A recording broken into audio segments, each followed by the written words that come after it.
Pues,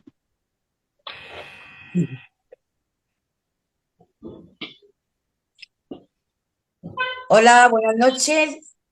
Esta noche nos reunimos aquí con Mariano Fernández Urresti, historiador, escritor, licenciado en Historia, autor de más de 30 libros sobre enigmas históricos. Entre ellos destaca su bestseller La clave del Código Saldavinci.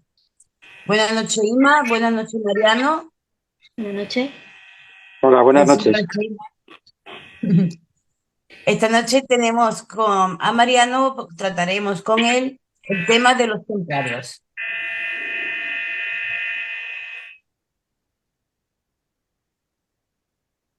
Cuando tú desees, Mariano. No, estoy a vuestra disposición para las preguntas que me queráis formular a propósito de la Orden del Temple. No es una conferencia, sino que vosotros preguntéis y yo responderé en la medida de mis posibilidades. Perfecto. ¿Quiénes eran los caballeros templarios?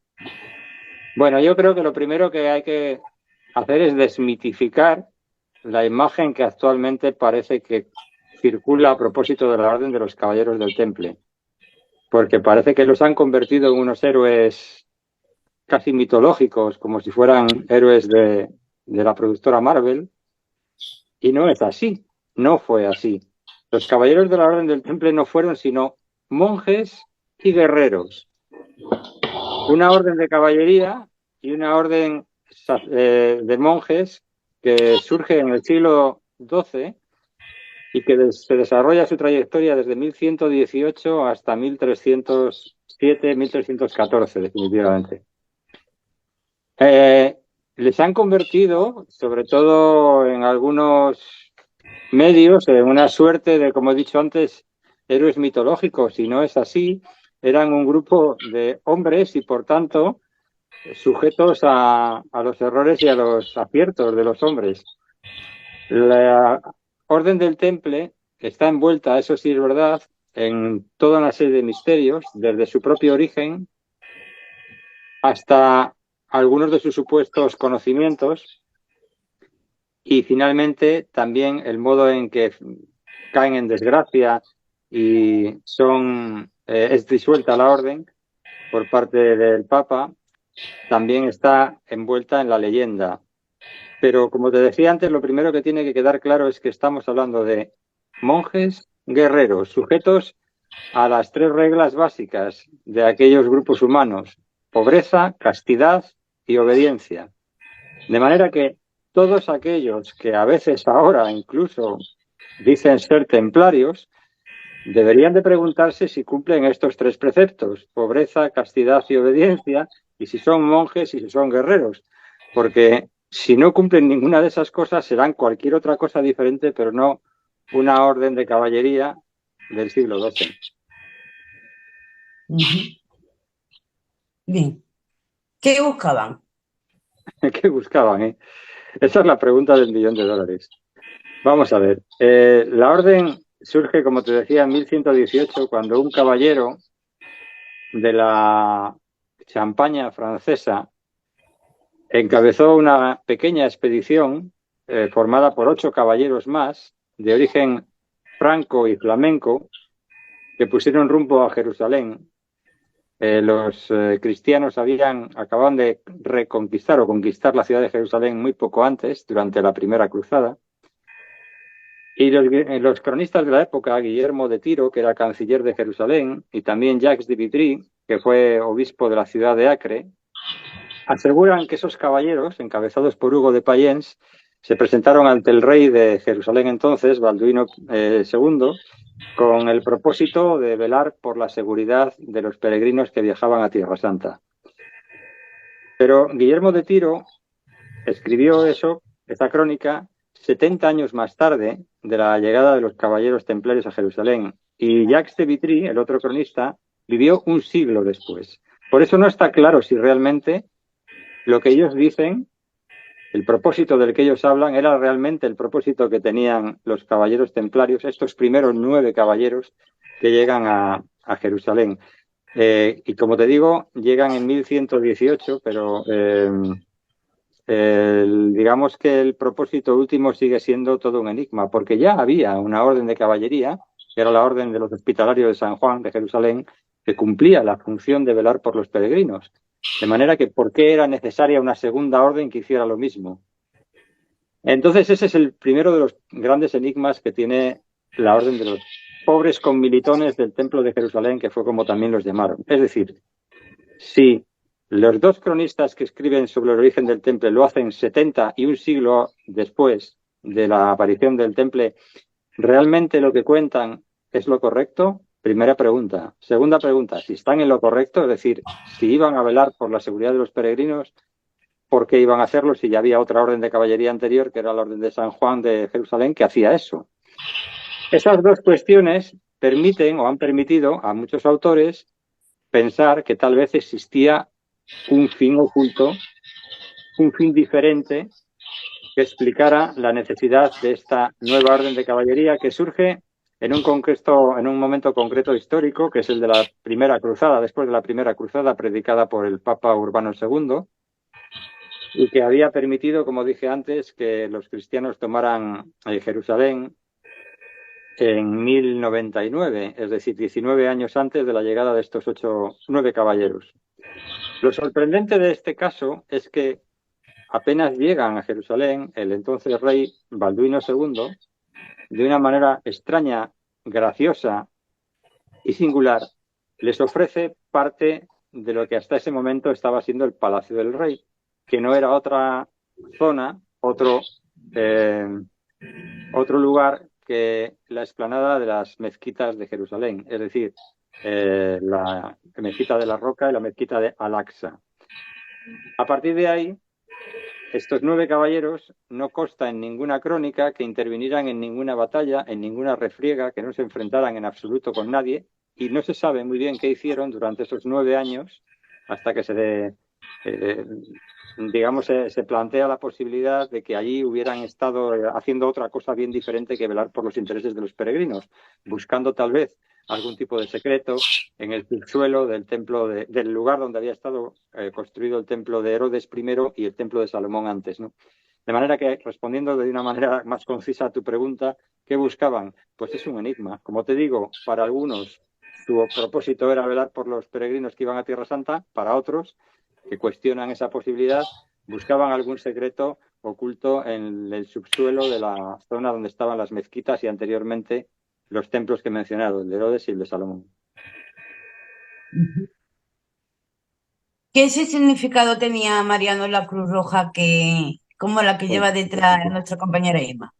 Bueno, tuvieron distintos emblemas, pero son distintas concesiones que tuvieron a lo largo del tiempo, pero yo creo que es más bien una puñetera anécdota, porque lo que realmente importa de la orden es justamente algo mucho más profundo que el emblema, ¿no? Lo mismo que los caballeros teutónicos tenían otro emblema y los hospitalarios otro bien distinto.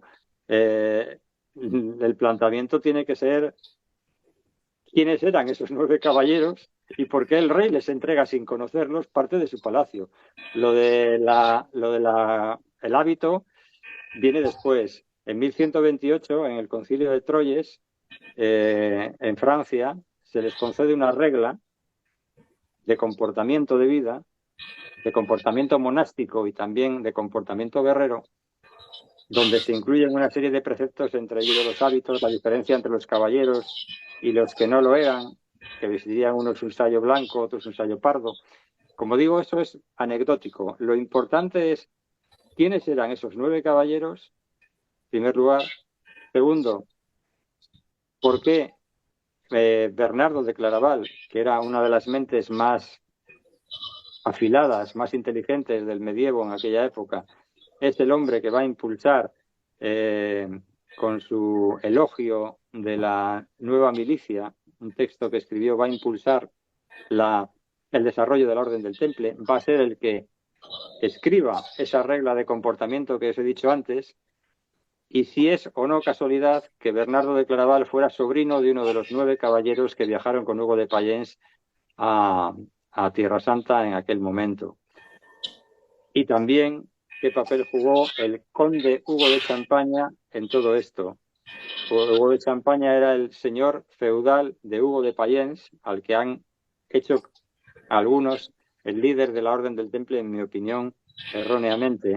Hugo de Champaña se incorpora a la Orden del Temple un poquito después, en 1125, pero había hecho 2 viajes a Jerusalén antes, en 1104 y en 1114, es decir, 14 y 4 años antes que llegaran los 9 caballeros, después de que se hubieran traducido unos misteriosos textos por parte en Citó, en la ciudad de Citó, en el monasterio del Cister, y se hubiera necesitado para la traducción de los mismos a rabinos judíos que tal vez desempolvaron algún secreto que impulsó al conde de Champaña a viajar, como he dicho, a Tierra Santa, y más tarde a esos 9 caballeros, el principal de los cuales era vasallo suyo, y otro era tío de Bernardo de Claraval. Creo que toda esta trama es mucho más interesante que el folclore de si vestían o no vestían una determinada emblema en la capa, ¿no? Pero que sí tenía su simbología, eso es cierto. Ujú.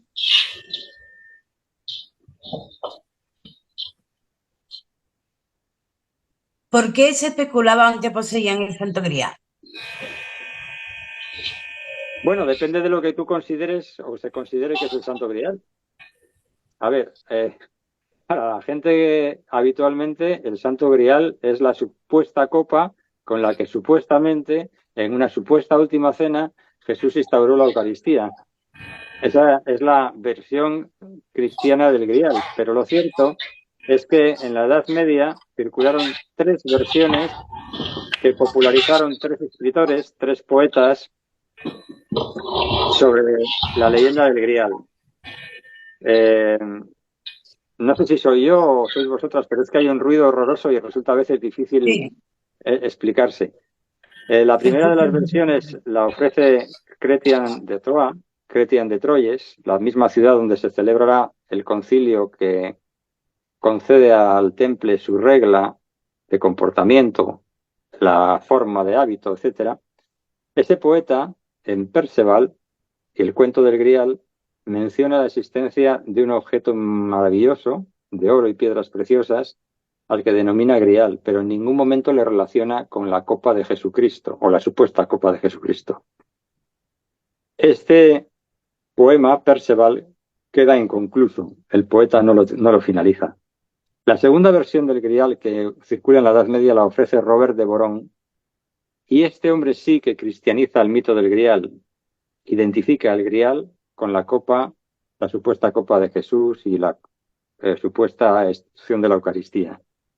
Y la tercera versión que circula en la Edad Media sobre el Grial nada tiene que ver con el cristianismo ni con la copa de Jesús, pero que sí se relaciona con los templarios. Y es la que escribió Wolfram von Eschenbach en Perceval. Y según esta versión, el Grial es una piedra, una esmeralda, que estaba, según la leyenda, engarzada en la corona de Lucifer y que cayó a la tierra. Esa piedra preciosa, estaría, según esa leyenda, según esa versión de Wolfram von Eschenbach, estaría bajo la custodia de los caballeros templarios en un castillo denominado Montsalvat. De manera que la relación entre el temple y el Grial se establece a partir de este poema de Wolfram von Eschenbach ya en el siglo XII-XIII, y por tanto esto ha hecho que muchos hayan buscado dónde demonios estaba ese castillo, el castillo de Montsalvat. Algunos lo han identificado con Montsegur, una de las últimas de los bastiones de los cátaros en Occitania, en el Languedoc francés. Otros han pensado que tal vez pudo ser Montserrat. Eso llevó a las SS y a Henry Himmler, el Reichsführer, a viajar en su momento al monasterio de Montserrat buscando pistas para encontrar el Grial. En fin, la búsqueda del Grial y de Montsalvat es todo un mito. Y es la relación que se establece entre el Grial y los templarios desde el punto de vista de los poemas medievales. Claro que, como te he dicho, no está claro que el Grial tuviera nada que ver con un objeto cristiano ni tampoco con una copa. Por eso hay quien ha buscado también otras razones por las cuales durante esos 9 primeros años los 9 primeros caballeros estuvieron sin que se sepa exactamente qué hacían en el lugar donde estuvo el templo de Salomón. Se ha especulado con el Grial, sí, pero no con la única posibilidad. Se ha especulado con que pudieron encontrar la Sábana Santa, que pudieron encontrar el Arca de la Alianza, es decir, distintas opciones, ¿no? Para que todo eso ocurriera, debería de existir algo previo, y es una misión secreta y una regla secreta. Porque si nos atenemos a la regla dictada en la Concilio de Troyes en 1128, no hay ningún misterio en la Orden del Temple. La regla rige el comportamiento cotidiano de unos frailes, de unos monjes y de unos guerreros. Ambos casos coinciden en las personalidades de los caballeros del Temple. No pasa nada extraño. Por eso hay quien, como Michel Lamy, un historiador francés, y otros, han supuesto que existía dentro de la Orden del Temple un núcleo duro, un núcleo de iniciados, que estaban en posesión de un conocimiento o de una serie de conocimientos que no estaban al alcance del resto de la Orden. Y que tal vez ellos sí sabían exactamente cuál era el sentido último de la Orden y por qué habían ido a buscar a Jerusalén lo que quiera que fueron a buscar. En cualquiera de los casos, lo que sí es histórico y no es especulación, es que con el paso del tiempo la Orden del Temple se convirtió en un reino dentro de los reinos, en una iglesia dentro de la iglesia, con capacidad para nombrar sus propios capellanes, no dependían de los obispos, debían solamente y únicamente obediencia al Papa, y los reyes quedaron, especialmente el rey francés, quedaron endeudados con el Temple porque sus posesiones, digamos, sus conocimientos económicos les permitieron tener una mayor musculatura que las propias cortes europeas, ¿no? En definitiva, ¿por qué se les relaciona con el Grial? Bueno, se les relaciona con todo. ¿Por qué? Pues porque fueron tremendamente poderosos. Y el concepto del Grial, como te he dicho, pues sí, podían poseer un Grial. Lo que no sabemos es qué debemos entender por esa palabra exactamente. Ujú. Si tuviera que hacer un pequeño síntesis, ¿no? De una persona que no conozca de nada, o si le suene, pero no conozca nada de los templarios, ¿cómo resumirías la historia de ellos? Pues hombre, yo creo que lo acabo de hacer con más o menos acierto. Es decir, es una orden de caballería que surge en el siglo XII, que encabezan 9 caballeros inicialmente que marchan a Jerusalén en el contexto de la primera cruzada, a los cuales el rey de Jerusalén, casi recién nombrado, Balduino II, concede misteriosa y graciosamente buena parte de las propiedades que en ese momento tenía, que habían sido hasta ese instante 2 mezquitas, la del Aqsa y la de la Roca, en la explanada del templo, y que esta orden del Temple, partiendo de solamente 9 caballeros inicialmente, cuya misión última desconocemos con certeza, se hicieron enormemente poderosos a lo largo de los siguientes 2 siglos. El Temple desarrolla su andadura vital, como he dicho antes, desde 1118 a 1114, momento en el que la orden cae en desgracia, es disuelta y condenados y apresados, en la medida que fue posible eso, todos los miembros de la misma. Esa es la trayectoria de la Orden del Temple. He dicho que había una regla convencional, como la de todas las órdenes monásticas, pero que, dado que existe un montón de misterios alrededor suyo, se ha especulado con la posibilidad de que hubiera una regla secreta y un conocimiento que no se popularizaba entre el resto de los caballeros templarios. Porque hay es que lo que hay es un profundo desconocimiento de lo que se habla cuando se habla del Temple.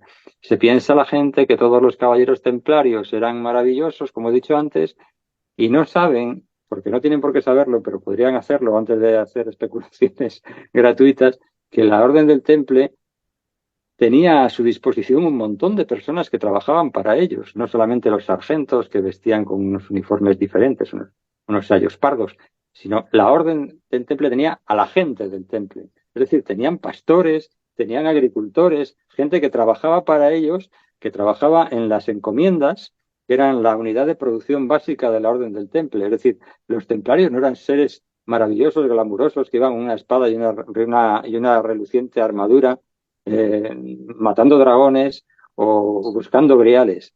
Que es que la orden del temple estaba formada de una manera muy estructurada y que en Francia, donde surgió inicialmente, tenía un carácter, las encomiendas, esa unidad de producción, tenía un carácter estrictamente rural, agricultor y ganadero. Una unidad básica de producción, como he dicho, era la encomienda. Varias encomiendas formaban una bailía y varias bailías formaban una provincia del temple. A ver si nos vamos quitando la idea de la cabeza de que estamos hablando de caballeros maravillosos que vivían en castillos a- aterradores. No es así. Esa capacidad de administración fue la que les hizo medrar con el paso del tiempo. Además, introdujeron las letras de cambio, por ejemplo. Fueron los grandes prestamistas de la Edad Media. Tuvieron la capacidad también para recibir distintas donaciones de tierras, de cosas, eh, a cambio de la protección debida a las personas que les donaban. Había agricultores o granjeros que les donaban huevos a la encomienda y a cambio la encomienda les protegía en caso de que vinieran algunos bandidos algunas personas que pudieran tener malas intenciones hacia esos granjeros. La donación de tierras, que a veces estaba dispersa, les hizo idear la concentración parcelaria, la capacidad de permutar distintas tierras que poseyeran para buscar otras que estuvieran junto a las de ellos y de esa manera poder, digamos que, utilizar, usufructuar mejor las tierras y conseguir de ese modo, pues, explotarlas con mayor fruto. Estamos hablando de una organización militar, sí, pero también económica. Estamos hablando de una organización militar, sí, pero también religiosa. Por tanto, estamos hablando de una organización muy compleja. Claro. Abarca todos los ámbitos sociopolítico, económico, de todo, es en todo Claro, estaba sumergida sí, eso y es así. controlada. Sí, Mm. y como te he dicho antes, existen, pues eso, eh, distintos interrogantes a propósito de su origen, sí, a propósito de su objetivo último. Y también, como he mencionado antes, pues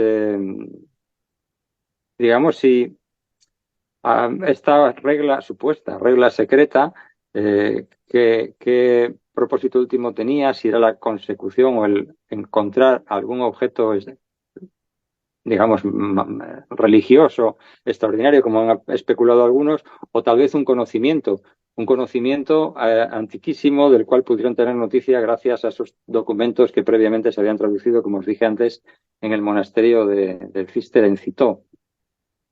Hay que pensar que durante el desarrollo vital de la Orden del Temple, insisto, 1118 a 1307, 1314, en 1307 es prendido el último gran maestre de la orden, Jacques de Molay, y en 1314 la orden es disuelta. Entre esos dos periodos, en esos dos siglos, es también el momento en el que se produce eh, la aparición de las grandes catedrales góticas en Francia y en otros lugares de Europa, también en España. Y entonces también se ha vinculado esa aparición de un arte nuevo, bien diferente al arte románico que era anterior, con la Orden del Temple y con sus conocimientos. Porque para la construcción de las catedrales góticas fueron imprescindibles unos maestros de obra eh, extraordinarios que resolvieron problemas, digamos, geométricos, problemas aritméticos bastante difíciles. Fueron capaces de proporcionar una ligereza a los edificios como no se había visto antes. Los edificios, las iglesias románicas, los templos románicos eran edificios pesados, de grandes muros, con contrafuertes adosados, con vanos, es decir, con ventanitas muy pequeñas. Se buscaba interiorizar la experiencia religiosa. Y en cambio, de pronto, no se sabe de dónde, con qué conocimientos, y por eso a veces se ha vinculado con el temple, aparecen otros constructores de obra, otros maestros canteros, que hacen unos templos totalmente opuestos a aquellos románicos. En lugar del recogimiento, un impulso ascensional, los edificios son muy altos, la capacidad para llenar los templos de luz es asombrosa, los grandes vitrales, los grandes rosetones. Hay quien los ha vinculado con conocimientos alquímicos porque los colores de las vidrieras góticas son muy difíciles de explicar. Los muros ya no son tan gruesos, las ventanas son muy grandes, los contrafuertes ya no están adosados, sino que están separados pero unidos por arbotantes. Eso requiere una audacia y un conocimiento extraordinario que uno no sabe de dónde salió, ni tampoco sabe muy bien a dónde se fue, porque ese es el segundo gran enigma del arte gótico. Es decir, aparecen estas construcciones, pero su construcción cesa casi a la par que desaparece la orden del temple. Por eso hay quien lo ha vinculado a ambas cosas. Igualmente, el problema que se plantea con el hecho de que entre 1150 y 1250 se iniciara casi un centenar de catedrales góticas en Europa. ¿De dónde salió el dinero para construirlas? Ese es otro de los grandes enigmas. Y hay quien lo ha planteado también en relación con el temple. Se ha dicho que los templarios llegaron a América mucho antes que Colón, que de allí trajeron metales preciosos, especialmente plata, que sirvió para la financiación de la construcción de las catedrales góticas. Y lo justifican diciendo que el puerto más importante que tenía la Orden del Temple no estaba en el Mediterráneo, que sería lo razonable en aquella época, porque todo el comercio y todo el trasiego militar iba desde el sur de Francia hasta Tierra Santa. Pues no, el principal puerto templario estaba en La Rochelle, en la vertiente atlántica francesa. Y la pregunta que se hacen muchos es ¿por qué? ¿A dónde miraban las naves del Temple? Algunos lo han explicado diciendo que estaba ya ese puerto allí para atraer peregrinos al Camino de Santiago del Norte, pero resulta una empresa demasiado importante como para traer solamente peregrinos. Por eso se ha dicho que el Temple llegó antes a América, trajo el oro, la plata, perdón, sobre todo, que escaseaba más en Europa, y financió de esa manera la construcción de las catedrales. Algo que parece reforzarse con el hecho de que alrededor del puerto de La Rochelle había un anillo de encomiendas templarias a modo de protección, ¿no? Como te dije antes, existen numerosas preguntas a propósito de la Orden del Temple, mucho más sustanciosas que las que a veces la gente se plantea. ¿Se ordenó la destrucción de la orden? Pues como te decía antes, cuando uno acaba siendo más poderoso que el rey y acaba siendo más poderoso que el papa, cuando uno acaba cayendo en la soberbia, que también en eso cayó el Temple y lo hizo con frecuencia, cuando uno acaba siendo el banquero del propio rey, como sucedió en Francia con el rey Felipe IV, pues lo más probable es que tu vida sea corta, por mucho que tú creas que eres intocable. Y eso fue lo que le sucedió al Temple. Después de que cayó la ciudad de Acre en 1291, en Tierra Santa, pues casi digamos que la Orden del Temple carecía de sentido porque tuvieron que retirarse de Tierra Santa y replegarse a Europa, ¿no? Y aquí se habían ganado, como te dije antes, la antipatía de los obispos, porque los obispos no tenían poder alguno sobre ellos. Ellos, según la propia regla y según una serie de bulas que fueron concedidas en su momento, solo rendían obediencia al Papa.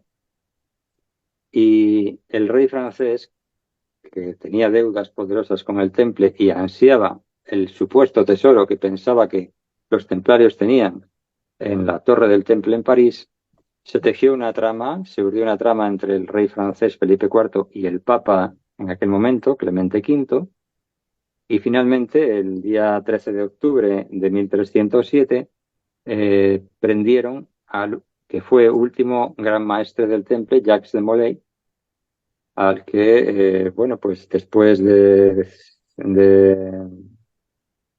tenerle preso durante 7 años, se le ejecutó en el atrio de Notre Dame se le quemó en una hoguera el día 18 de marzo de 1314. En medio, en 1312, el Papa dictó una bula, Vox in excelso, que supuso o significaba la disolución de la Orden del Temple. Pero también, como te decía antes, alrededor de la disolución de la Orden del Temple existen distintas leyendas. La primera de las cuales es muy llamativa para el gran público porque cuentan que en medio envuelto de las lenguas de fuego en la hoguera, Jacques de Molay emplazó, por eso se llama emplazar, dijo que en el plazo de tiempo concreto el rey y el papa morirían, y así fue. En el caso del papa bien pudo haber sido envenenamiento. En el caso del rey, bueno, concurrieron a serie de circunstancias singulares, etcétera, y se ha especulado con que había una maldición templaria. Lo que hubo no fue exactamente una maldición, pienso yo, sino que simplemente no pudieron prender a todos los templarios que existían, y por tanto algunos estaban en libertad y con capacidad suficiente como para cumplir aquella amenaza del último gran maestre, porque, y esta es la segunda historia que se debe de saber, no todos los templarios sufrieron la misma suerte en todos los reinos cristianos. Así como en Francia la orden se siguió hasta donde pudo seguirse de atrapar y capturar a todos los templarios, en otros lugares simplemente se insertaron, se inscribieron, mudaron de piel y se integraron en otras órdenes religiosas, como sucedió aquí en España, en la orden de Montesa, en la orden de Calatrava. Y aún mejor fue la suerte que corrieron en Portugal, donde el rey Dinis tenía una excelente relación con los templarios que tenían su base castillo en Tomar, y lo que allí se hizo fue simplemente crear una orden nueva, la Orden del Cristo, donde todos los templarios pasaron a ser caballeros de la Orden del Cristo y allí no pasó nada ni se les persiguió. En definitiva, existe también toda una bruma de misterio y de leyenda después incluso de la desaparición del temple. Hoy en día todavía aún hay, queda algo de la Orden del Temple. Como dije antes al principio, los caballeros templarios solo son entendibles en un contexto, en el de la Edad Media, en el contexto de las cruzadas. Eran una orden de monjes y guerreros sujetos especialmente a 3 preceptos: pobreza, castidad y obediencia. Y todo lo que no sea eso no será templario. Podemos llamar lo que queramos, pero si no son monjes, si no son castos, si no se rigen por la obediencia y la pobreza, pues pueden ser lo que tú quieras, pero no tendrán nada que ver con los caballeros templarios medievales, ¿no? Ujú. Bien, a mí me gustaría ver si mi amiga Irma tiene, mi compañera Irma tiene alguna preguntilla. No, me gustaría decir que quedan 5 minutillos.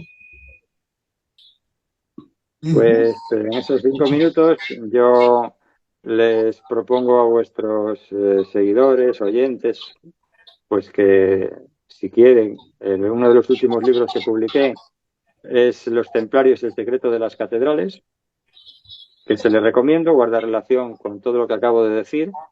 Y también uno de los últimos libros que he publicado es Los Templarios, perdón, Colón y el mapa templario, porque otra de las grandes leyendas que existen a propósito del temple guarda relación con el descubrimiento de América. Hay quien ha propuesto que, y es lo que comento en mi libro, que el descubrimiento de América por parte de Cristóbal Colón guarda relación con todos esos conocimientos de navegación que se presume que tuvieron los caballeros templarios, que los caballeros templarios, como he dicho antes, se integraron en la Orden de Cristo en Portugal, y que a Portugal fue Cristóbal Colón en su momento, y que de allí obtuvo los conocimientos precisos, si es que no tenía ya alguno previamente, para hacer su, entre comillas, descubrimiento. Razón por la cual, pues, tuvo que salir huyendo de Portugal, perseguido por la justicia, después de que enviudara de su mujer Felipa Moniz, y con su hijo pequeño Diego huyó de Portugal, como he dicho antes, perseguido por la justicia. Ya estando en Castilla, cuando estaba esperando la respuesta por parte de los reyes católicos a su proyecto, recibió una carta del rey portugués en la que le invitaba a regresar a Portugal y le decía que no sería juzgado por los delitos que tenía pendientes. ¿Cuáles eran esos delitos? Yo en mi libro, El Colón y el mapa templario, desarrollo esa idea de que tal vez guardaba relación con lo que os acabo de decir, con esos conocimientos que pudo tener el Temple, que pudieron custodiarse en Portugal y que Colón tuvo acceso a los mismos. Perfecto. Bien. Pues nada, pues llegado aquí, queremos darte muchísimas gracias, Mariano. Estoy seguro que a la gente le va a gustar muchísimo porque es verdad lo que tú dices, hay mucho desconocimiento, se nos quedamos nada más que con lo que es la superficie y poca oportunidad tenemos de adentrarnos más dentro de lo que es el mundo de los templarios del conocimiento.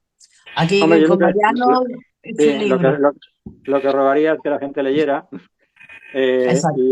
y entonces se enteraría un poquito más de las cosas, ¿no? En lugar de recibir información únicamente, pues, no sé, por internet y cosas así, pues que la gente lea libros, ¿no? Esto es una cosa que se hacía ya en la Edad Media, que puede parecer vintage, pero que resulta que es muy positivo. Claro. Que estos programas sirvan para abrir ese gusanillo de la curiosidad y diga, pues Y de, mira, y pues de la, vamos a y de indagar. la, y de la lectura. Muchas Exacto. gracias.